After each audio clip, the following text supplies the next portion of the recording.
Hello and welcome to a special episode of Georgia Detours. I'm your host, Alana Lark, and right now we're in Macon, Georgia, the birthplace of Southern rock. Along our journey, we'll introduce you to some people and places that shaped rock and roll history. We're starting here at Capricorn Records, founded by Phil and Alan Walden. The two brothers took on unique challenges in order to bring an entirely new genre to the world. Phil and Alan Walden were brothers who were tenacious in their drive to bring good music to the people. Their early career focused on bringing soul music out of the segregated South to the mainstream. The death of their friend and business partner, Otis Redding, was more than life-changing for the brothers. It was the catalyst for a new beginning. With that tragedy, there became a new era, and my uncle had his second big discovery, and that was Duane Allman. And he taught Duane Allman into putting a band together and coming here to Macon, Georgia. And so that is what paved the way for Capricorn Records.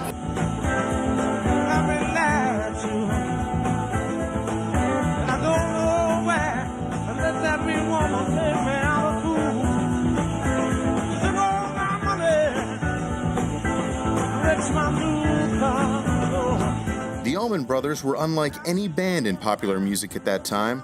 They were one of the first integrated bands and were made up of members from a diverse musical background.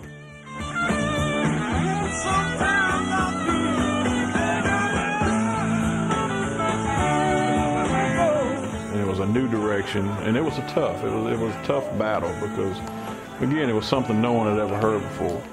So to have a six-piece band, you had two drummers, two guitarists to be three. It was just kind of crazy, but it worked. And each member was from a different place, and they brought a different influence. The two brothers, Greg and Duane, were born in Nashville, where your R&B influence. Barry Oakley was from Chicago, which is the traditional blues influence. Both Butch and Dickie were both in Florida. Dickie was your country influence, and Butch was your straight-up rock and roll backbeat drummer. And then the key ingredient of all was J-Mo from Mississippi, who brought the jazz influence. And so you blend all that together, and you get the Allman Brothers sound.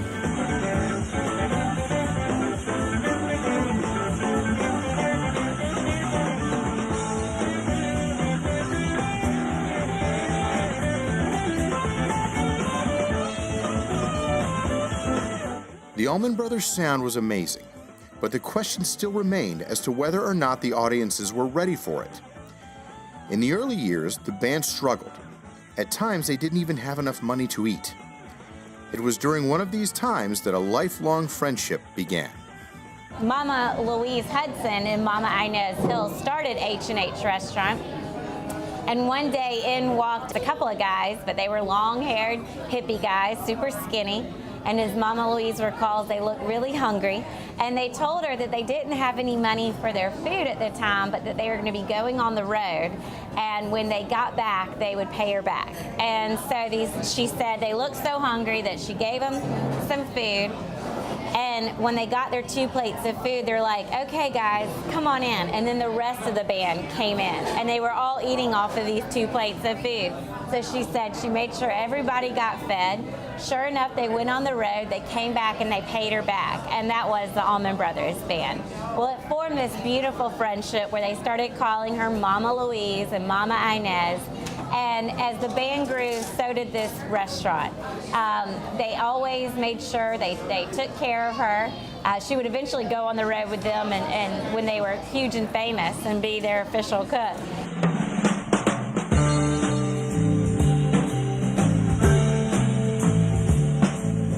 The Allman Brothers were the one that went out there first and starved to death, you know. Going to record it live at the Fillmore Twigsland and had the panhandle on the expressway or turnpike in order to get across, pay the toll to get across the bridge to play the Fillmore Auditorium. And he's had the panhandle from car to car to car, which he did. And he got the money and they made it on to the gig, you know.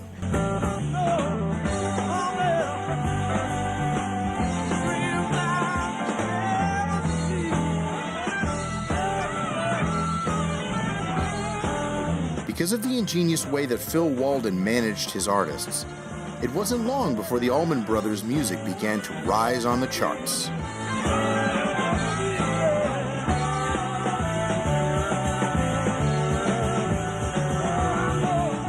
a mechanism in place at Capricorn. And actually, I don't even think you can actually do this anymore because it might even be illegal or collusion or something. But you had the record label there, you had a booking agency there, and you had management because Phil Walden still had his Phil Walden Management Company, which managed a lot of the main acts, like the Allman Brothers and Wet Willie and several others. So you had all those functions there within one little city, little town, Macon. The Allmans realized that Macon had to be their home base. They knew they had to be close to Capricorn and the Waldens, so they began looking for houses.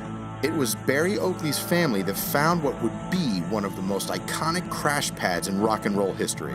When the band got here in 1969, Linda Oakley, wife of the original bass player Barry Oakley, she found this place for rent and fell in love with it. She named it the Big House simply because it was the largest house she'd ever seen. And while they were here, they wrote a lot of amazing songs, some of their biggest hits.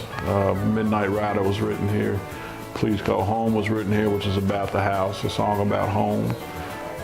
Dickie would pen Blue Sky here, and so the lyric Good Old Sunday Morning Bells Are Ringing Everywhere is referring to the church across the street. And the biggest hit, Ramblin' Man, was also written here. Dickie wrote that in the kitchen about 3:30 in the morning. He couldn't go to sleep, so he wrote this song. It ended up being the biggest hit. So the lyric there, rolling down Highway 41. Highway 41 is right outside the front door. And Hot Lana would be worked up here, as well as Queen of Hearts, which will be on Greg's debut solo record, Laid Back. So not often do you find an iconic band such as the Allman Brothers that lived in the house and wrote so many great songs. So it's a very special place. With their brothers close by and the ability to work closely with them, it seemed as if the road to stardom would be easy. In 1971, the Allman Brothers released their first album, and things were progressing well. But tragedy would soon shake the band and the label as well. Duane Allman had a vision. Duane Allman he was the leader of this group, the founder of it. It was his band, and he died at the age of 24 right down the road, but his vision is what will become known as Southern rock. The Allman Brothers band stayed together and released another album the following year. Once again, tragedy would strike the band with the loss of bass player Barry Oakley. At Capricorn, Phil and Alan wanted to make sure he saw his bands perform before they signed them. He needed a place that was nearby, and that place was Grant's Lounge, a club that shared a kindred spirit with the Waldens. Grant's opened February 16th of 1971.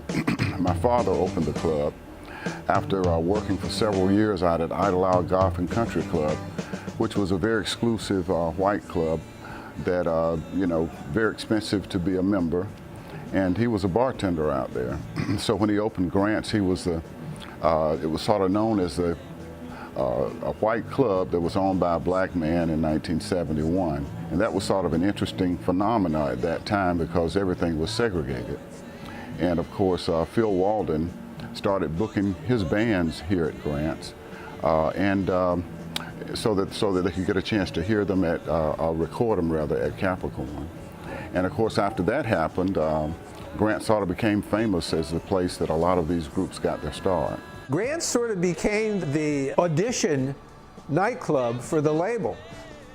That's what bands like the Marshall Tucker Band, Wet Willie, when they first were sort of being brought to the attention of Phil and Capricorn Records, they would be brought into play at Grant's Lounge, where all the people from the label could go down there and watch them and see them play. And it was just down the street. You could literally walk to it from the Capricorn offices. And that's how a lot of people, myself included, got a chance to see the artists that would be signed to Capricorn.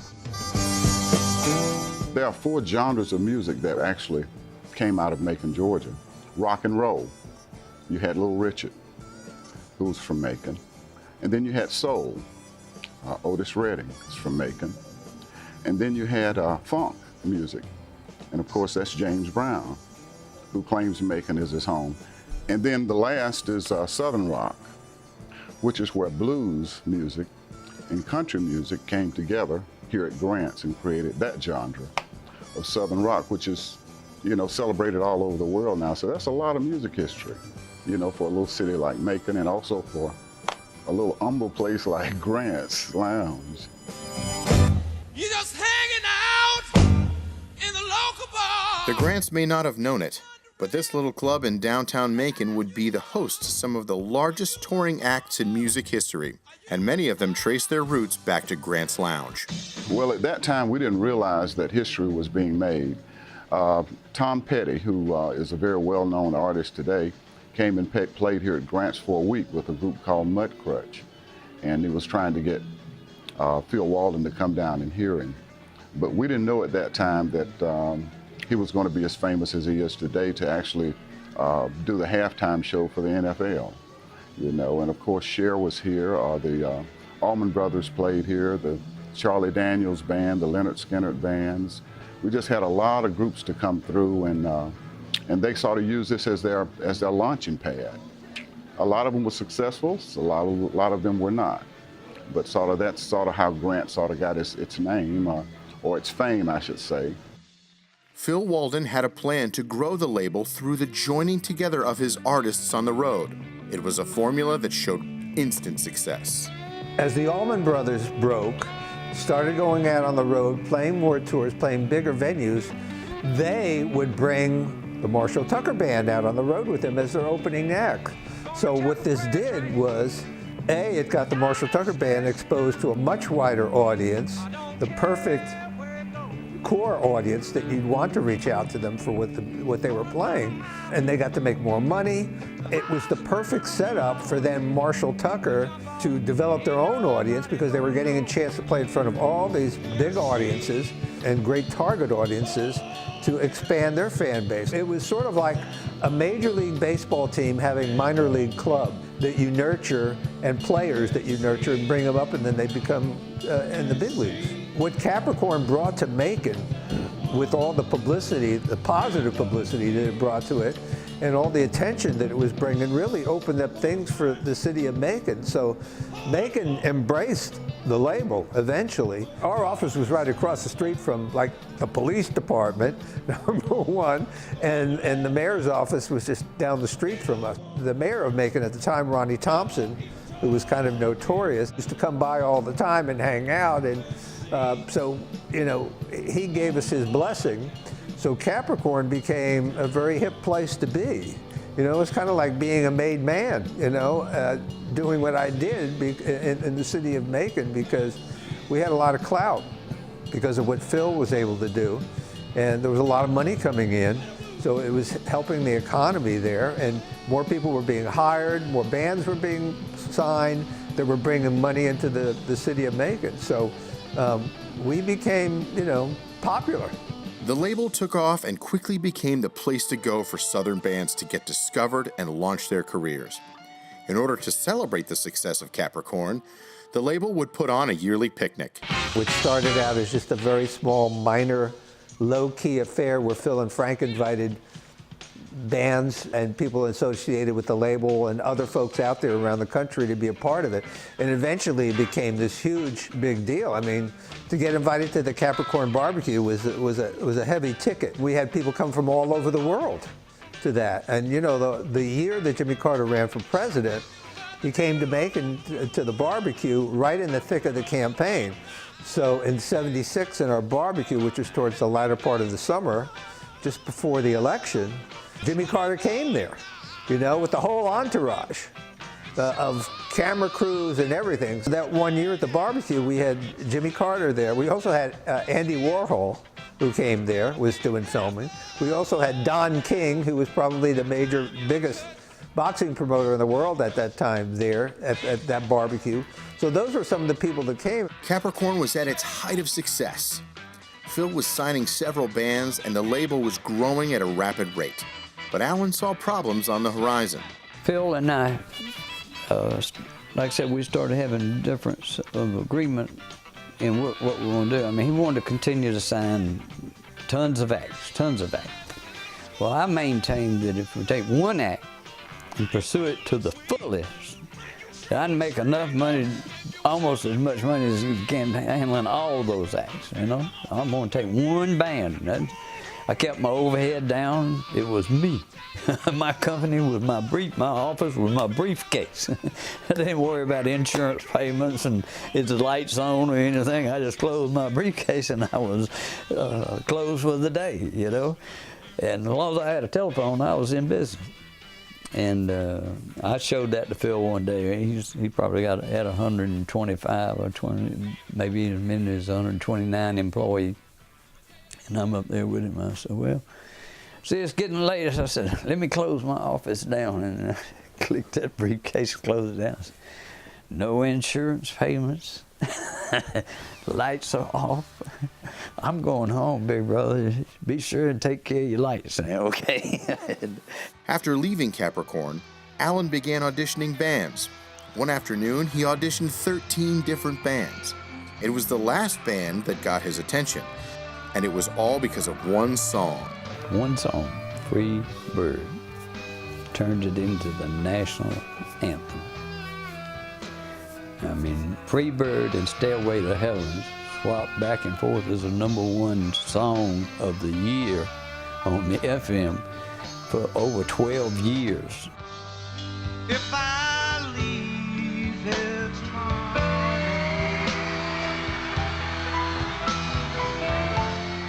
would you still remember me?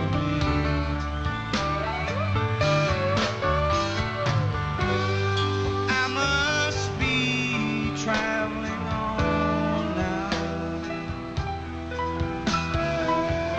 'cause there's too many places I've got to see. When I took them to muscle shows and we did those 14 songs, usually the band finishes on Saturday and they're calling you by Monday wanting to know how soon am I going to be a star. I mean, that's just a musician's natural instinct to do that. And in the case of Scattered, I waited till I heard from them. It was 2 weeks. I hadn't heard from them. I said, well, damn, boy, I better call down there and see if somebody else might have got them interested in another deal, you know. And I called down there and got Ronnie, and I said, man, I was just checking in with you. I said, I hadn't heard from you. I said, it's kind of unusual, you know, that I don't hear back from you after a session. And he said, well, and I figured that if you liked it, you'd call me. And if you didn't like it, you wouldn't give us. You know? And I wasn't going to call. I was waiting for you to call me. And I said, very smart. And I said, Ronnie, you're thinking good. And I said, we are going to get along good because we are thinking alike here.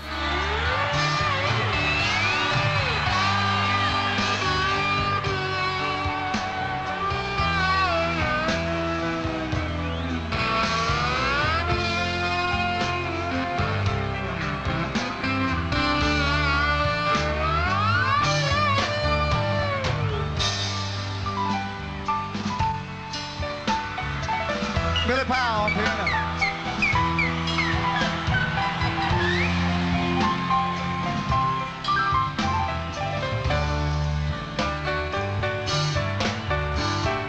While Allman was getting things going with Leonard Skinner, things were really changing at a fast pace for his brother Phil over at Capricorn. The Allman Brothers had had great success with the release of Rambling Man, but the success led to infighting within the band that led to their breakup. Phil kept signing new acts and kept his bands working. Our bands worked all the time. I mean, when I started there at Capricorn, I was the tour publicist. So at one point I was working with something like 18 or 20 acts, and they were on the road and working all the time. So I was pretty much nonstop. You know, we had the booking agency through Paragon. So again, it was a great connection. So people worked a lot, and it was a great way to help spread the music, help spread the word, and it was a great fundraiser, you know, for the bands and for the label. Yeah, I'm sitting down in San Antonio, waiting on an 8 o'clock train. Yeah, my woman left me here last night. Things ain't been quite the same. Gotta get back to Houston, Lord, in time for few solutions. I do. I wanna work, make $100 and hit the road again. I don't want you to think. On the surface, things looked like they were doing well. The label was growing at a record pace, and it seemed as if everyone wanted to be a part of Capricorn. It seemed as if nothing could stop the momentum. Well, there was a lot of money being spent on a lot of things like jet planes and things like that, which were great toys to have. We were signing a lot of bands. We were bringing in a lot more people to work at the label. We were hiring a lot of radio people, marketing people, regional people, local people. So that's a lot of money in payroll. Plus Phil was spending a lot of money personally on toys and things like that. The Waldens could not have been more different in their approach to business. And for Phil, it seemed to be a competition. I had 2 rock and roll bands, okay? Well, Phil had movie actors, you know, tons of bands, tons of big records. One time he told me, he says, you know, you're walking in my shadow. And I said, well, big brother, you cast such a giant shadow. I can't get out of it. Alan knew that Leonard Skinner would pass the success of the Allman Brothers because they were such a dynamic band on stage. They understood more about how to make thunder on that stage than the Allman Brothers and anybody else. Then we hit Eric Clapton in Nashville, Tennessee. The review read that Eric Clapton should have never picked up his guitar. In the mid-1970s, the nation's economy began to falter. The impact was felt throughout the country, and it hit the music industry hard. It was exceptionally hard for Phil Walden and Capricorn Records. Things started slowing down with the sort of recession that was happening, and disco music was hitting, and the music that we were doing wasn't becoming as popular as it once was. You also had the fact that some of the bands that we were signing, which we were trying to go outside our comfort zone and signing some people that didn't really pan out. They weren't really fit for the label musically. July of '79 is when things really started getting haywire. You know, the Allman Brothers had left. Marshall Tucker Band had left at that point. There was a situation where there was a lot of money going out and there wasn't a lot of money coming in. So then Capricorn, you know, filed for bankruptcy. Phil had to lay off all but a skeleton staff, and even then it was difficult to make payroll and pay the debt that the label amassed. Things were not going well for Alan at this time either. Leonard Skinner left for a new management company, and radio stations were playing less Southern rock. However, for Alan, the downturn in the economy did not hit him as hard as it did his brother. I get a phone call from him, and he wants to borrow $110,000 from me. You know what I did? I told the secretary to bring my checkbook to the hospital. I was in the hospital at the time trying to deal with my drinking.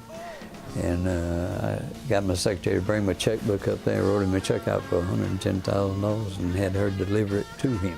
He paid me that back about 3 weeks later. But then in another 3 weeks, I needed to borrow $150,000. And I did. I loaned him that one again.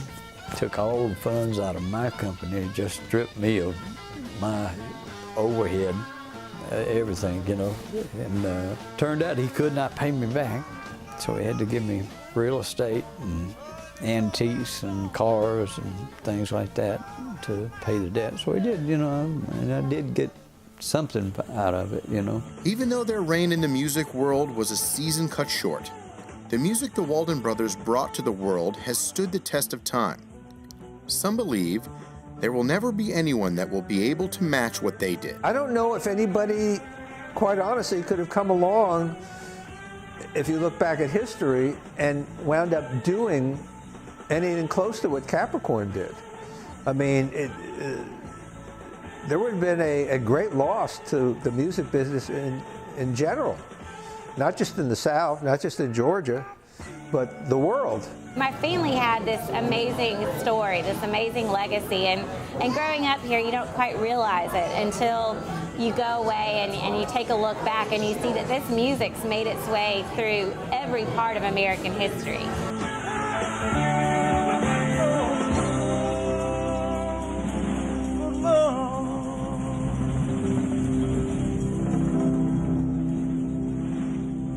I'm standing inside the big house in awe of all that went on here in Macon, Georgia. But there's so much left to see. Tune in next week as we travel further back to experience Macon's soul. I'm Alana Lark. We'll see you soon.